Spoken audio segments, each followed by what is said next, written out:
Shalom, salam sejahtera bagi Bapak Ibu Saudara-saudara yang dikasihi oleh Tuhan Yesus Kristus.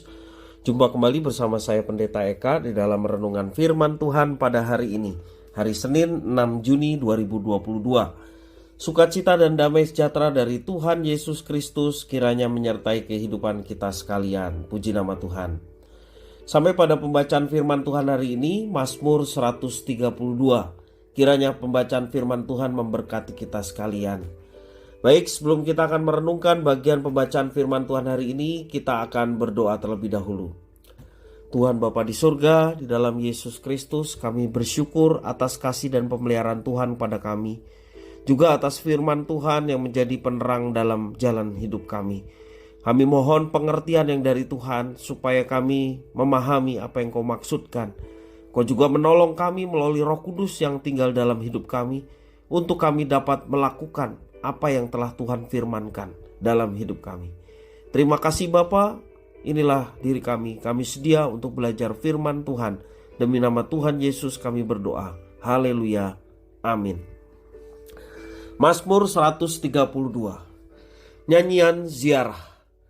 Ingatlah ya Tuhan kepada Daud dan segala penderitaannya. Bagaimana ia telah bersumpah kepada Tuhan, telah bernazar kepada Yang Maha Kuat dari Yakub. Sesungguhnya aku tidak akan masuk ke dalam kemah kediamanku, tidak akan berbaring di ranjang petiduranku.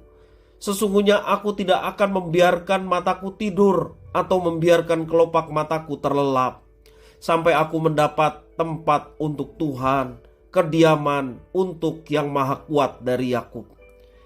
Memang kita telah mendengar tentang itu di Efrata, telah mendapatnya di padang Yaar. Mari kita pergi ke kediamannya, sujud menyembah pada tumpuan kakinya. Bangunlah, ya Tuhan, dan pergilah ke tempat perhentianmu, engkau serta tabut kekuatanmu. Biarlah imam-imammu berpakaian kebenaran, dan bersorak-sorai orang-orang yang kau kasihi. Oleh karena Daud hambamu, janganlah engkau menolak orang yang kau urapi. Tuhan telah menyatakan sumpah setia kepada Daud. Ia tidak akan memungkirinya. Seorang anak kandungmu akan kududukan di atas tahtamu. Jika anak-anakmu berpegang pada perjanjianku dan pada peraturan-peraturanku yang kuajarkan kepada mereka, maka anak-anak mereka selama-lamanya akan duduk di atas tahtamu. Sebab Tuhan telah memilih Sion, mengingininya menjadi tempat kedudukannya. Inilah tempat perhentianku selama-lamanya. Di sini aku hendak diam, sebab aku mengingininya. Perbekalannya akan kuberkati dengan limpahnya. Orang-orangnya yang miskin akan kukenyangkan dengan roti. Imam-imamnya akan kukenalkan pakaian keselamatan. Dan orang-orangnya yang saleh akan bersorak-sorai dengan girang. Di sanalah aku menumbuhkan sebuah tanduk bagi Daud. Aku akan menyediakan sebuah pelita bagi orang yang kuurapi. Musuh-musuhnya akan kukenakan pakaian penuh malu. Tetapi di atas kepalanya akan bersemarak mahkotanya. Bapak Ibu Saudara-saudara yang dikasihi oleh Tuhan, Mazmur 132 ini merupakan Mazmur ziarah. Nyanyian ziarah. Pada zaman Daud, Sion menjadi pusat dan tujuan untuk keperluan berziarah. Ini selaras dengan keyakinan bahwa Sion merupakan tempat kediaman Tuhan Allah Israel. Ketika orang berziarah, kedekatan dengan Tuhan Allah menjadi tujuan yang utama dan dibutuhkan tekad yang kuat untuk berziarah ke Sion. Gambaran tentang hal ini tampak dalam nyanyian ziarah. Lewat nyanyian tersebut, para peziarah dapat mengungkapkan semua perasaan tentang tekad dan kehendaknya. Ziarah dalam Mazmur 132 mengungkapkan kehendak kuat dari seorang Daud. Ia bersumpah tidak membiarkan matanya terlelap demi mencapai kediaman Tuhan. Satu tekad yang luar biasa dari seorang Daud.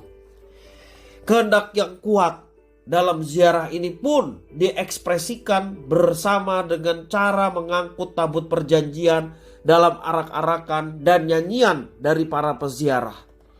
Ketika kidung ziarah dinyanyikan, Tuhan Allah pun lebih didekati lewat pengalaman rohani daripada sekedar pemikiran ataupun intelek. Jadilah arak-arak tabut perjanjian melukiskan dengan indah eksistensi dari kumpulan para peziarah. Kumpulan para peziarah yang menikmati perjalanan menuju Sangkan Paraning Gesang, atau dalam bahasa Indonesianya asal dari tujuan hidup.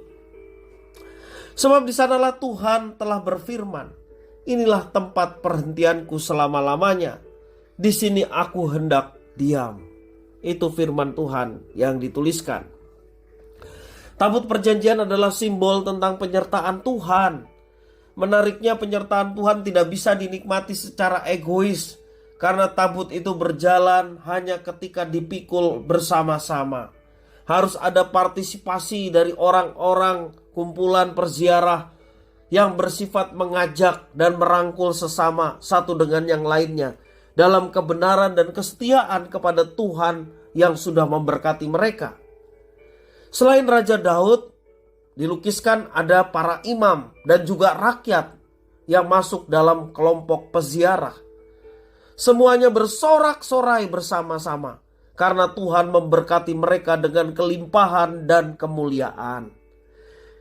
Bapak, Ibu, saudara-saudara yang dikasihi oleh Tuhan Yesus Kristus, disinilah pentingnya gereja menjadi satu komunitas seperti komunitas peziarah, kumpulan peziarah. Bukan hanya untuk kerumunan orang-orang yang mencari keuntungan sendiri, melainkan gereja merupakan satu komunitas umat yang mau datang mendekat kepada Tuhan. Kita berkumpul di gereja dengan satu tujuan, supaya kita boleh mengalami hadirat Tuhan. Dan hadirat Tuhan inilah yang membuat kita bahagia, yang membuat kita menjalani hidup dengan semangat. Komunitas yang bersama-sama menjunjung tinggi perjanjian Tuhan dengan umatnya. Tuhan akan memberkati kita dengan kehidupan, dan kita menjadi umatnya yang mau hidup dalam ketaatan akan firman-Nya. Komunitas yang setia, sehingga kita disebut komunitas anak-anak perjanjian. Karena Tuhan hanya memiliki satu umat, tidak ada yang lain umat yang dikasihinya. Baik perjanjian lama yakni umat keturunan Yakub, demikian juga umat Allah yang baru yakni gerejanya.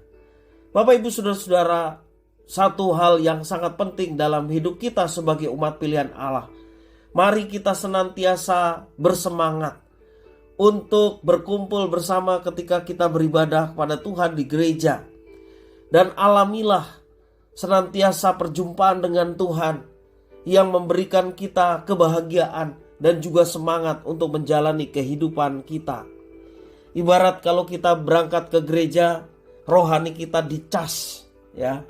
Demikian juga perjumpaan dengan Tuhan setiap hari kita lakukan dalam saat teduh, pembacaan firman Tuhan dan doa. Rohani kita senantiasa dicas, ada kekuatan, sehingga kita dapat menjalani kehidupan ini dalam kemenangan. Oleh karena Tuhan menyertai umat yang dikasihinya. Kiranya firman Tuhan memberkati kita sekalian. Mari kita berdoa. Tuhan Bapa di surga, terima kasih atas perjanjian yang Tuhan berikan kepada kami, yakni kehidupan Tuhan berikan pada kami. Persekutuan dengan Tuhan yang membahagiakan. Terima kasih ya Tuhan. Biarlah kami mau bersemangat seperti para peziarah, juga Daud yang begitu antusias. Walaupun ada banyak tantangan, ada tekad yang kuat untuk mengalami perjumpaan dengan Tuhan, karena itulah yang membuat mereka bahagia. Demikian juga kami senantiasa antusias ketika ada berita perkumpulan umat Tuhan, baik di gereja maupun di tempat yang lain. Dengan antusias kami ingin mendatanginya. Kami percaya bahwa Tuhan yang menumbuhkan iman dalam kerohanian kami, sehingga kami hidupnya terus belajar mengikuti apa yang Tuhan mau. Nama Tuhan dipermuliakan dalam setiap kehidupan kami. Terima kasih ya Tuhan atas firman-Mu. Mampukan kami untuk melaksanakannya. Demi nama Tuhan Yesus Kristus kami sudah berdoa. Haleluya. Amin.